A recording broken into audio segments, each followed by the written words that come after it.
surat keputusan pemecatan terhadap Saudara Joko Widodo tidak dilakukan pada saat Presiden Jokowi masih menjabat, karena pada saat itu tentu saja power Presiden masih besar. Menganalisis mengapa peresmian perceraian itu baru diumumkan sekarang supaya tidak menimbulkan dampak elektoral yang besar. Assalamualaikum guys, jumpa lagi di channel Jurnal Terupdate. Keputusan PDIP kali ini sungguh mengejutkan sebagian masyarakat Indonesia terkait pemecatan Pak Jokowi sebagai kader PDI Perjuangan, dikarenakan dinilai sudah melanggar ADART dari Partai PDI Perjuangan. Jadi tak perlu berlama-lama, langsung saja kita simak sama-sama video ini guys. Bismillah. Merdeka! Saya Komarudin Watubun, Ketua Bidang Kehormatan PDI Perjuangan. Bersama ini, tanggal 16 Desember 2024, saya mendapat perintah langsung dari Ketua Umum Partai Demokrasi Indonesia Perjuangan untuk mengumumkan secara resmi sesuai dengan anggaran dasar dan anggaran rumah tangga partai di depan seluruh jajaran Ketua DPD Partai se-Indonesia. DPP Partai akan mengumumkan surat keputusan pemecatan terhadap Saudara Joko Widodo, Saudara Gibran Rakabuming Raka, dan Saudara Bobi Nasution, serta 27 anggota lain yang kena pemecatan. Ya, karena diumumkan setelah era atau kompetisi elektoral selesai, baik di tingkat nasional, pilpres, pileg maupun di tingkat pilkada, efek elektoralnya minimal.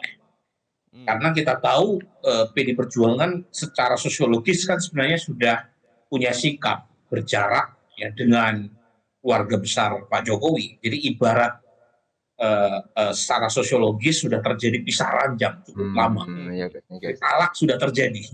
Tapi perceraian resminya baru diakadkan secara formal hari ini melalui keputusan Ibu Mega dan ditandatangani Ketua Umum maupun Pak Sekjen untuk meresmikan perceraian tadi antara PD Perjuangan dengan Pak Jokowi. Jadi efek elektoralnya memang sengaja diminimalisir, tidak dilakukan pada saat Presiden Jokowi masih menjabat, karena pada saat itu tentu saja power Presiden masih besar. Saat yang sama juga tidak dilakukan sebelum pileg dan pilpres, karena pendukung Pak Jokowi yang memilih PD Perjuangan juga masih cukup besar, dan juga tidak dilakukan pada masa pilkada tanggal 27 November 2024. Karena bagaimanapun banyak calon yang diusung oleh PD Perjuangan yang kebetulan bertolak belakang dengan calon yang diusung oleh Pak Jokowi juga. Jadi dari sisi itu saya bisa menganalisis mengapa peresmian perceraian itu baru diumumkan sekarang supaya tidak menimbulkan dampak elektoral yang besar buat PD Perjuangan. Kalau untuk Jokowi sendiri dampaknya apa ini Mas Burhan? Kalau setelah diresmikan, karena kan beberapa kali ditanyakan seorang Jokowi mengatakan sudah tahu akan ada dipecat oleh PDI Perjuangan dan mengatakan bahwa saya partai perorangan katanya. Saya tidak tahu juga sih artinya partai perorangan itu apa. Untuk seorang Jokowi efeknya apa Mas Burhan? Ya, jadi partai perorangan yang dimaksud Pak Jokowi adalah merefleksikan perjalanan hidupnya. Jadi bukan untuk menyindir PD Perjuangan sebenarnya. Ini bacaan saya itu refleksi personal seorang Jokowi terhadap langkah-langkah politiknya yang kalau saya resmikan dari apa yang selama ini beliau lakukan itu personalisasi politik itu pada dasarnya. Jadi wawancara beliau dengan Marcus Mishner, seorang akademisi dari Australia dan sudah dimuat dalam beberapa jurnal, itu kan menunjukkan Pak Jokowi itu seseorang yang dari sisi market oriented. Jadi dia melihat publiknya. Nah, pemilih itu kan sentimen terhadap partai politik relatif negatif, Leo. Dan ketika negatif, beliau tidak mau terikat oleh baju partai. Nah, ini agak beda dengan Ibu Mega. Ibu Mega itu ideology driven. Dia melihat institusi partai itu penting dan karenanya menyebut pejabat publik yang ditugaskan partai sebagai petugas partai. Nah, ini kan beda nih dengan, jadi efeknya menurut saya tidak besar buat Pak Jokowi, karena Pak Jokowi dari awal bahkan ketika masuk PDI Perjuangan sekalipun itu juga tidak mau dikerangkeng dalam baju partai, dan itu yang menyebabkan hubungan PD Perjuangan dengan Pak Jokowi makin memanas, terutama jelang 2024 kemarin. Tapi setelah kondisi ini, Mas Burhan, apakah memang seorang Joko Widodo masih tetap bisa sebagai apa ya, kalau istilah di kompetisi basket Amerika itu free agent begitu, yang tidak punya partai, yang bisa bebas kemana-mana, atau memang untuk kepentingan politis keluarga besar Jokowi seharusnya masuk ke satu partai? Kan semua partai sudah membuka diri itu, bahkan Mas Handoko juga tadi sebelum on air mengatakan siap-siap Projo kalau jadi partai juga akan menampung seorang Jokowi. Lebih aman kalau masuk ke partai atau seperti ini saja, Mas Burhan, seorang Jokowi itu? Nah, ini menarik nih pertanyaan Leo ya. Kalau dia konsisten dengan pemikiran politiknya selama ini, Pak Jokowi tidak akan masuk sebagai bagian dari partai politik yang sudah establishment itu. Karena tadi sentimen terhadap publik terhadap partai masih negatif. Belum lagi misalnya kalau dihitung kalkulasi politiknya kan. Misalnya kalau masuk ke partai Projo, nah pertanyaannya partai Projo ada garansi nggak untuk menjadi partai besar? Nah, kemudian juga kalau masuk ke partai yang sudah ada, bagaimanapun partai yang sudah ada ownernya kan. Gerindra misalnya, itu sudah ada itu ownernya.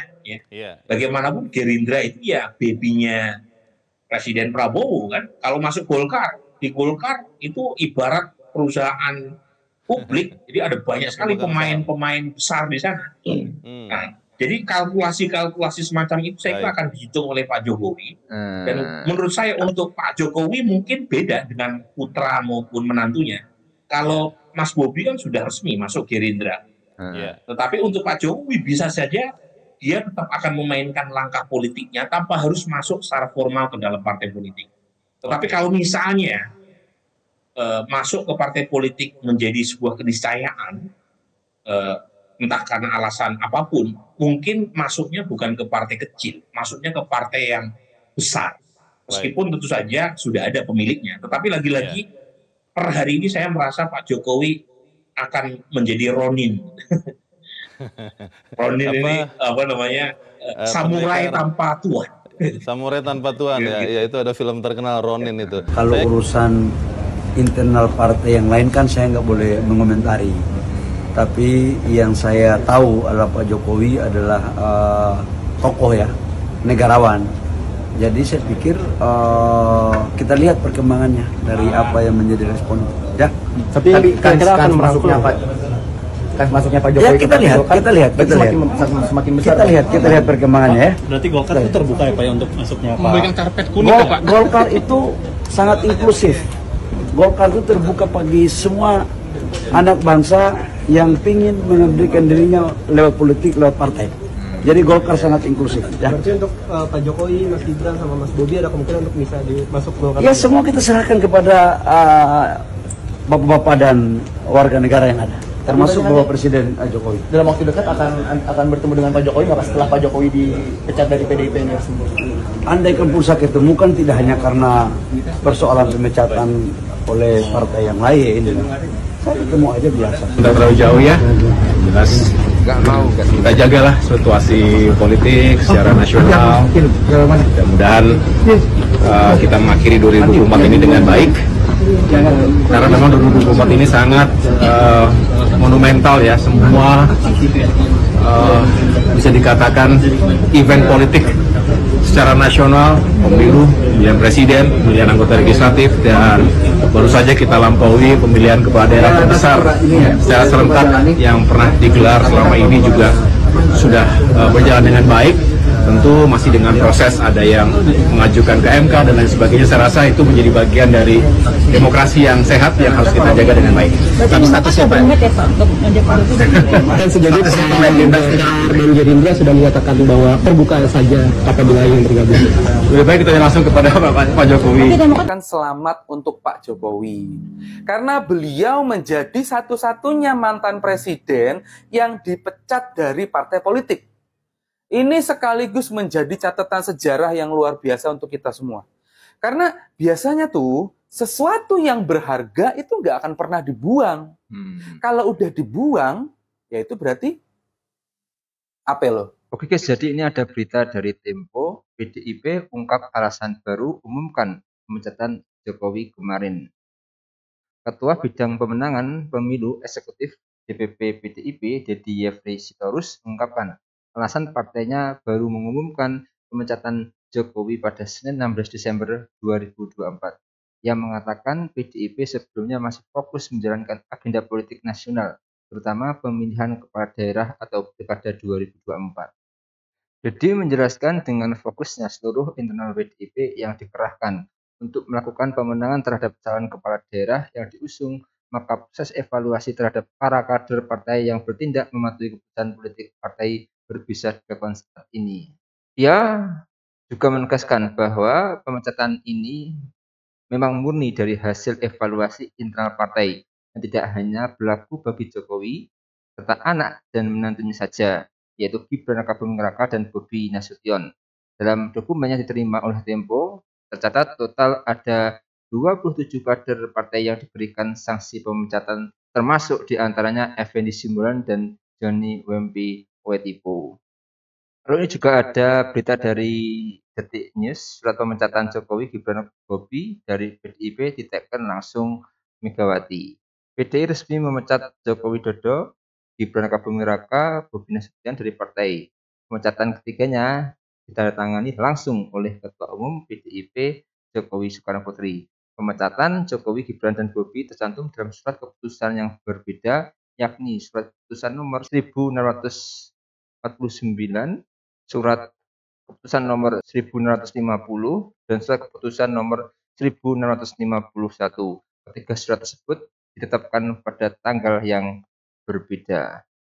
SK pemecatan Jokowi ditetapkan pada 14 Desember 2024, sedangkan SK pemecatan Gibran dan Bobi Nasution ditetapkan pada 4 Desember 2024. Jadi mungkin itu guys untuk berita kali ini. Bagaimana menurut kalian soal video ini? Tulis komentar di bawah ini ya guys.